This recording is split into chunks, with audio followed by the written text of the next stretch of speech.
They stopped the first down play that's out by the offense, and now they have a good situation. Second down after going to the ground game the first play.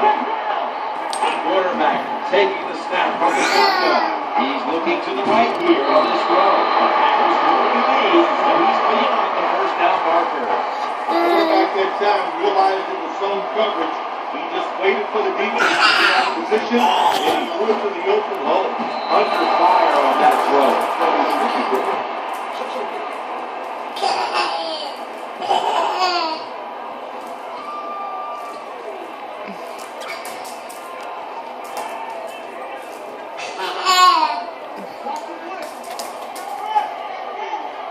This will be the 8th play of this drive.